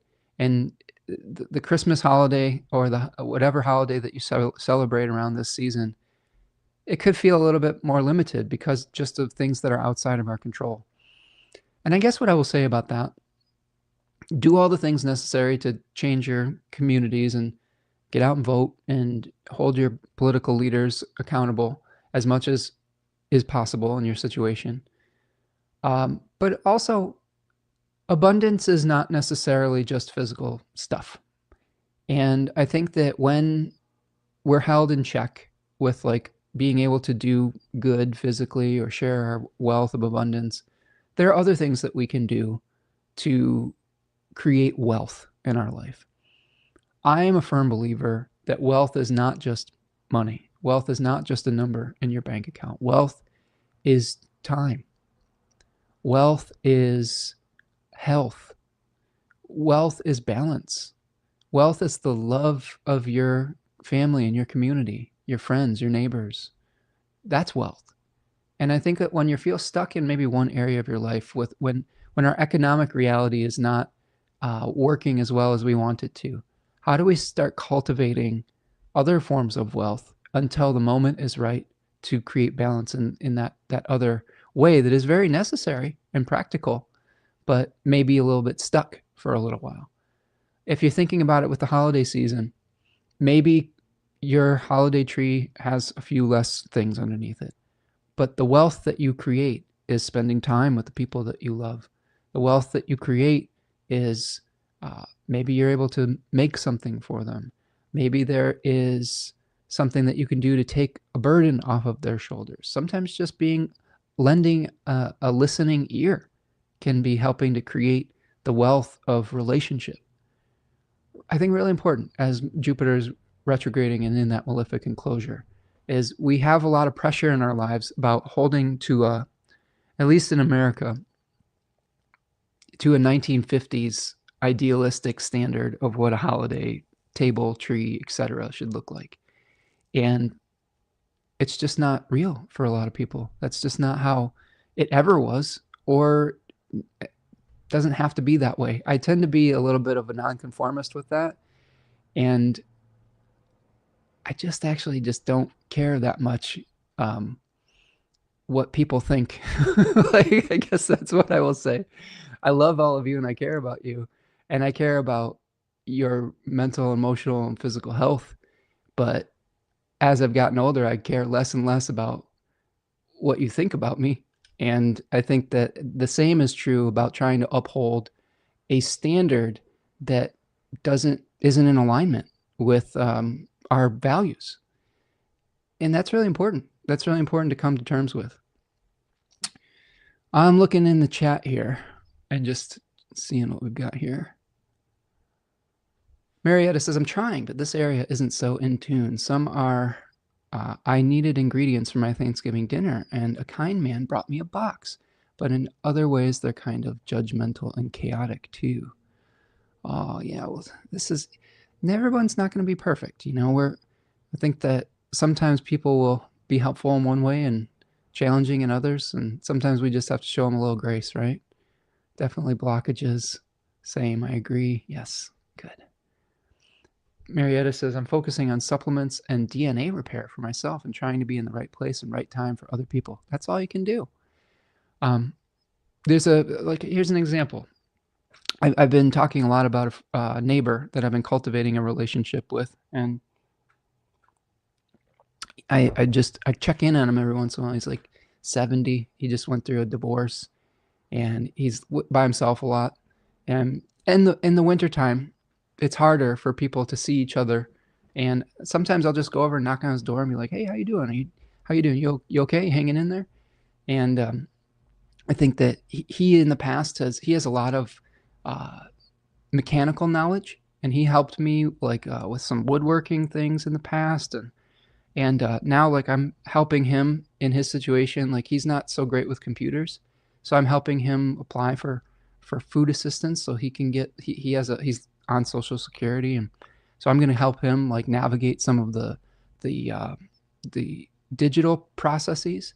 And that's something that's the knowledge that I have to give, and he gave me his knowledge, and it's a nice reciprocal exchange, and we're creating wealth for one another. And it's not necessarily based on any material resource. It's through our knowledge and our wisdom.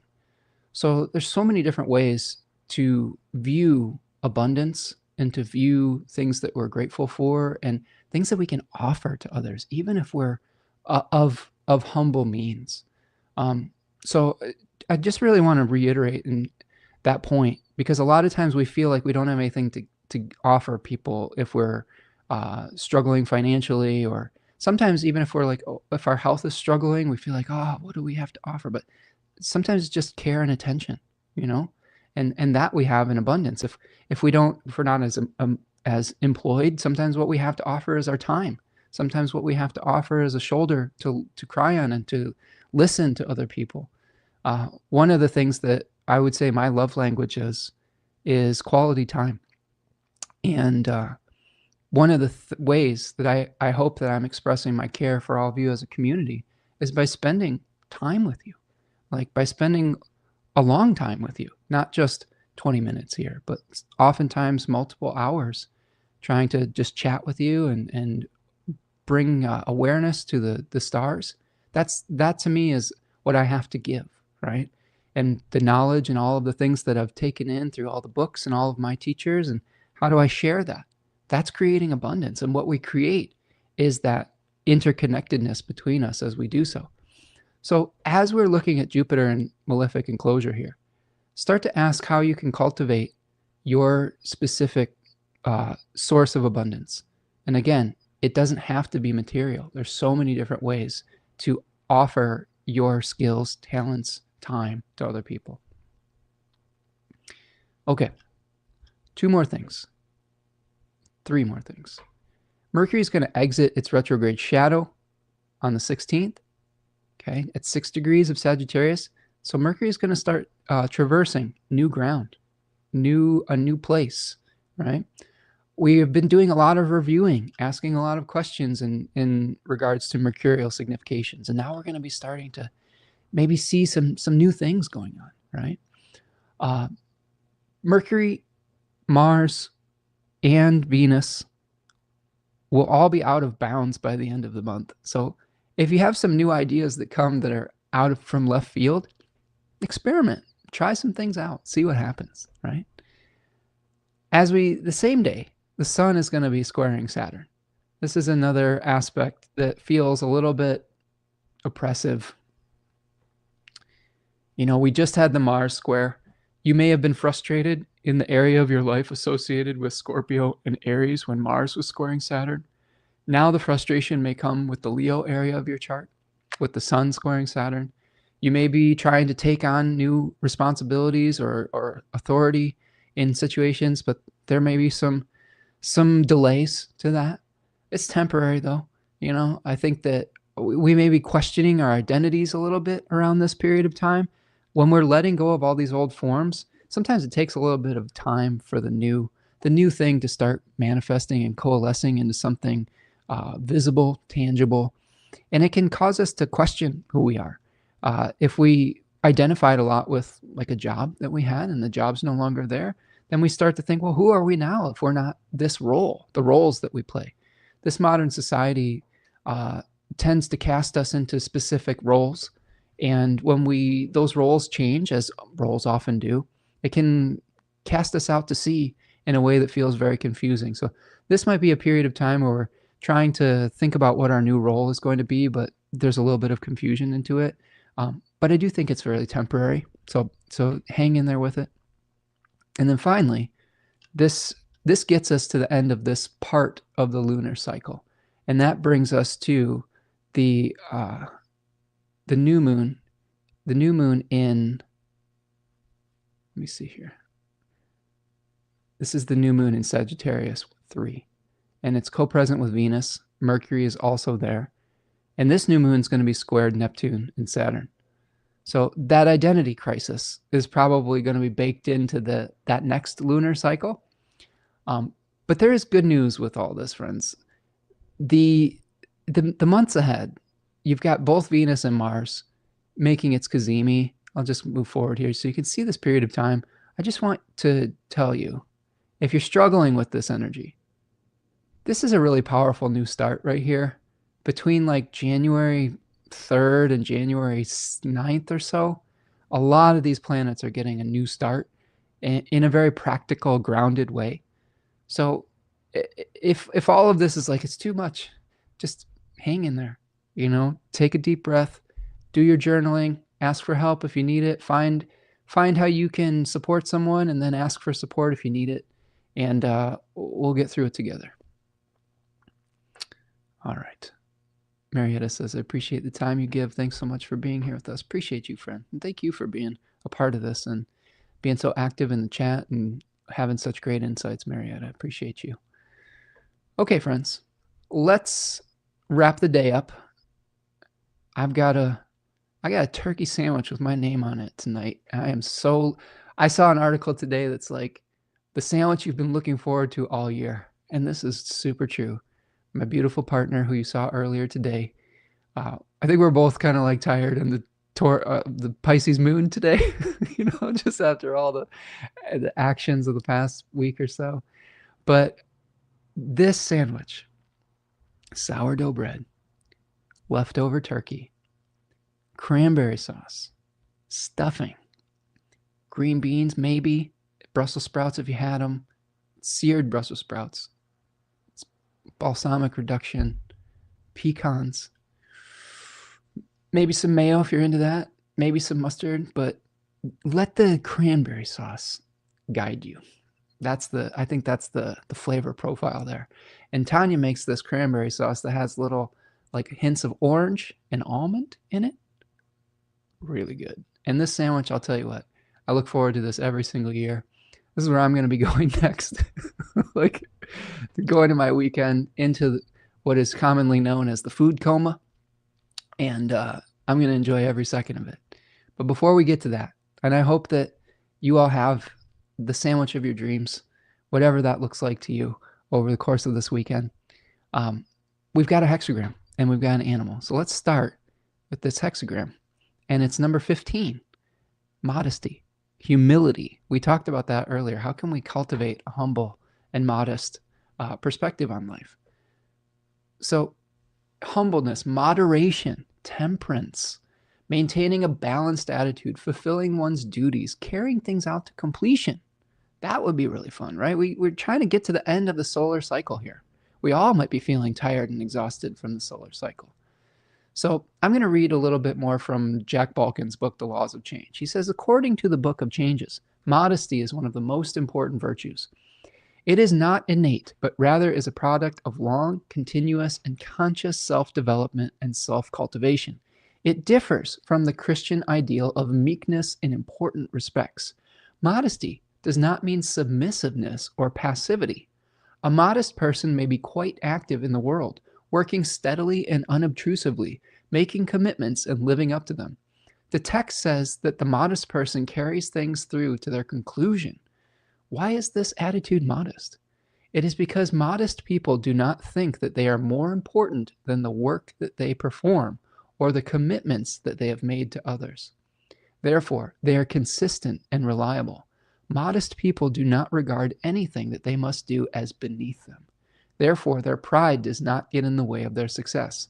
They put their work, their obligations, and their commitments before their egos. That is why they are able to prevail in the long run.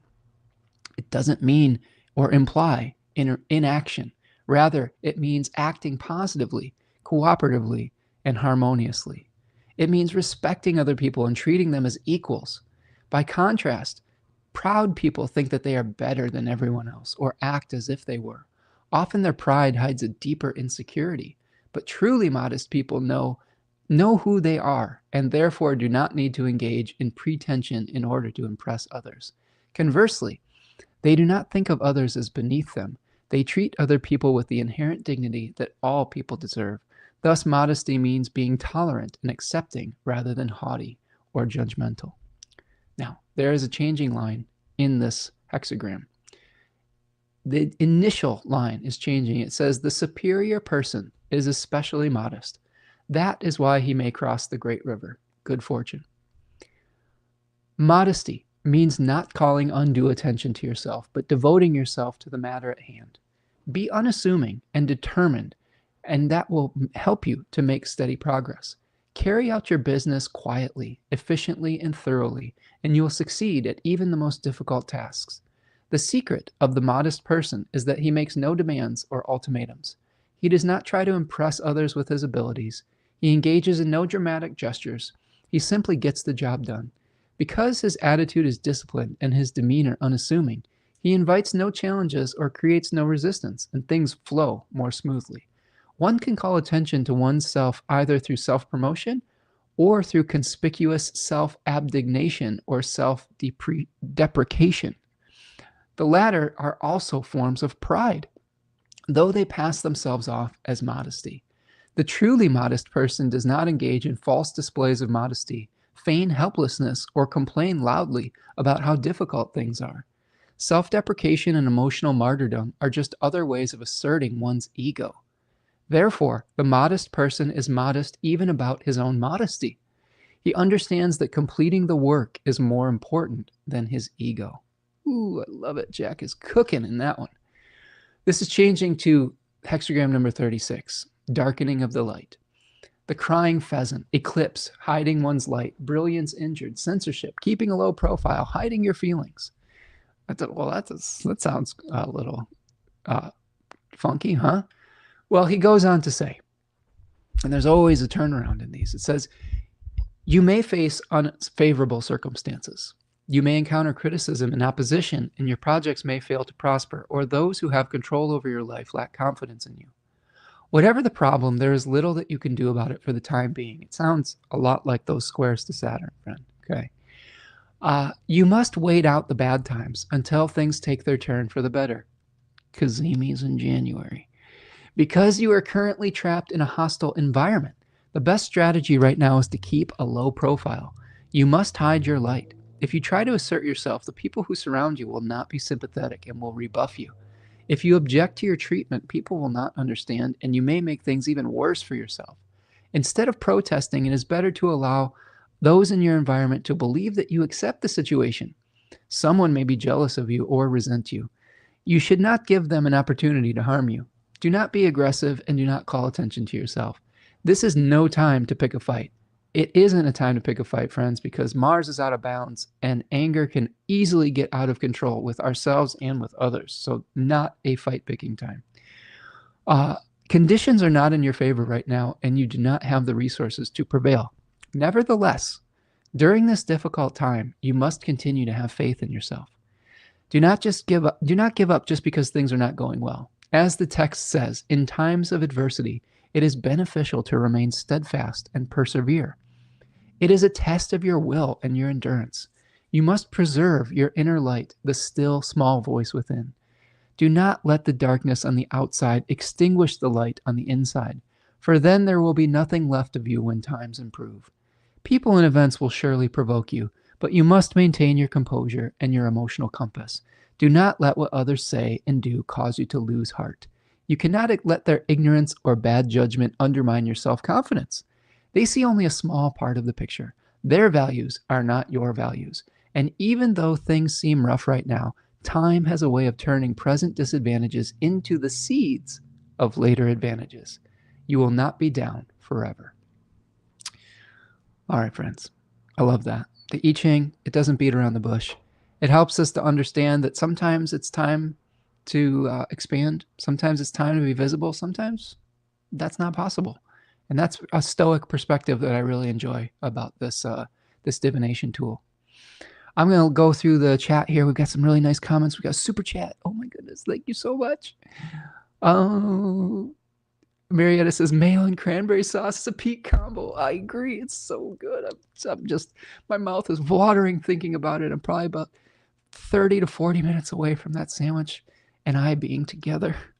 I saw this this dedication recently, Marietta, to Warren Zevon.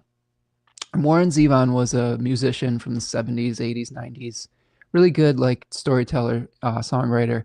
If you're familiar with the song "Werewolves in London," ooh, werewolves in London, right? That's Warren Zevon. But he had all these other amazing songs. And David Letterman gave a tribute to him on the Rock and Roll Hall of Fame induction that happened posthumously for Warren Zevon. And in an interview that Warren Zevon gave while he was fighting late stage cancer, David asked him, "What would you recommend to people? What realizations have you had as you potentially face this terminal diagnosis?" And Warren Zevon said, "Enjoy every sandwich. Enjoy every sandwich." And I think that's perfect advice for life. Just enjoy those things, whatever that means to you. And I'm going to take that very literally today, and I'm going to enjoy that sandwich.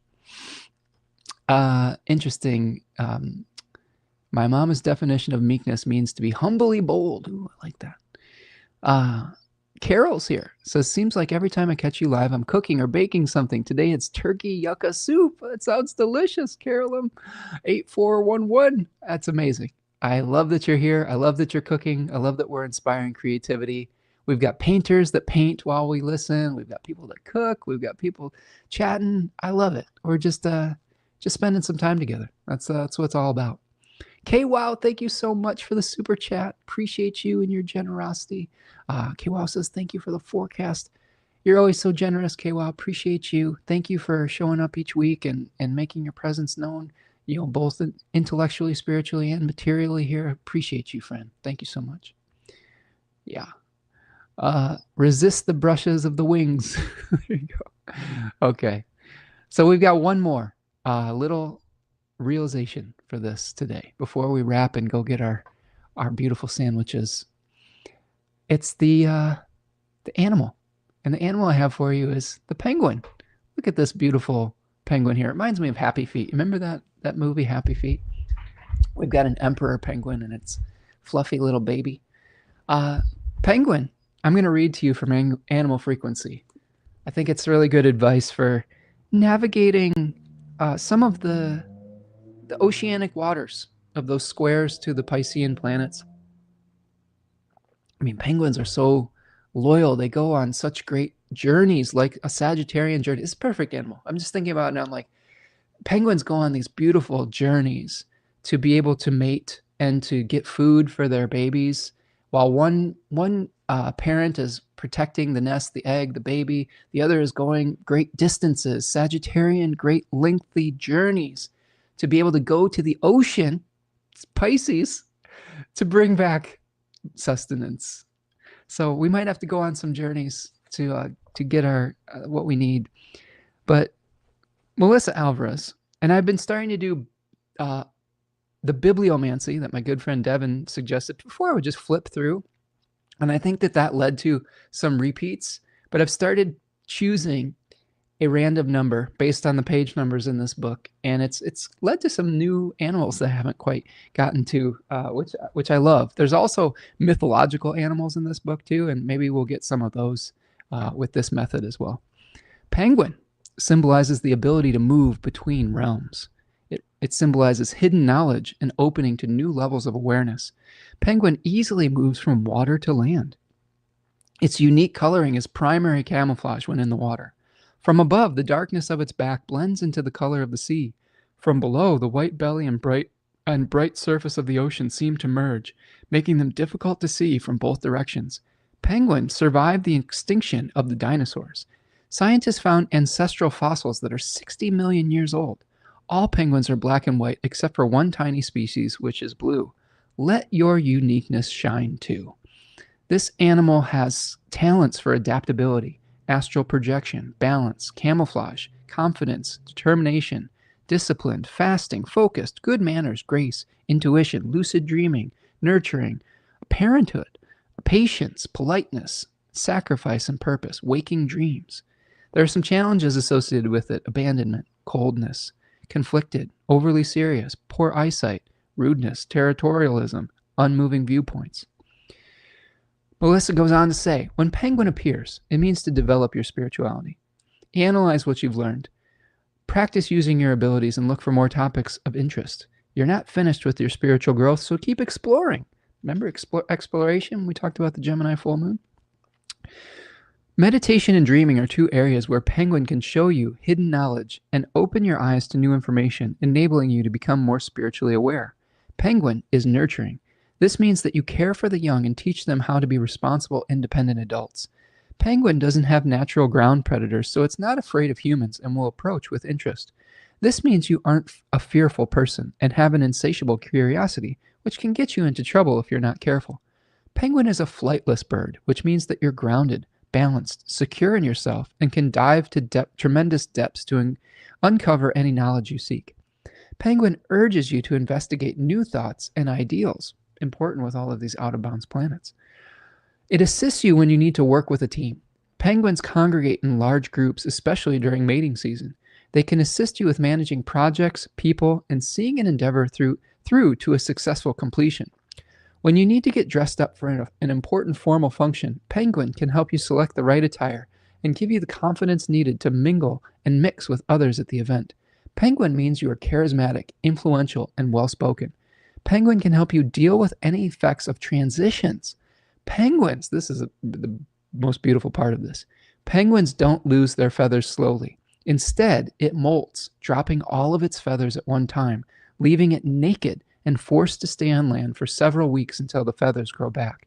This means that even if you feel like you've been stripped of everything, the situation is temporary and life will return to normal. You just can't give up hope, right? A lot of us have been stripped of things, right? Stripped of old forms. And it may feel like we're like naked and afraid, right? But that's where the faith part comes in. That's where the visioning comes in. And eventually those feathers are going to grow back. And those feathers are going to be healthier feathers. They're going to be cleaner. They're going to be more intact. They're going to let us be that renewed, beautiful entity once again. So do a little astral projection. Take care of those you love. Maybe go on a good long walk, even if it's cold out. Bundle up like you see here with these penguins. And I think we'll get through it.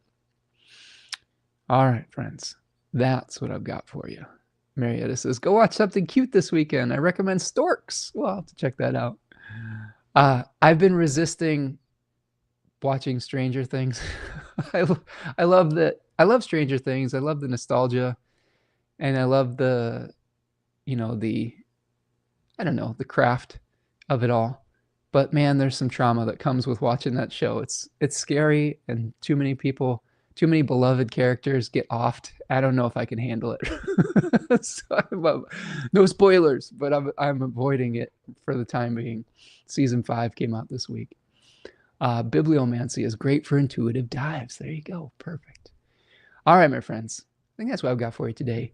Do me a huge favor. Go check out our sales.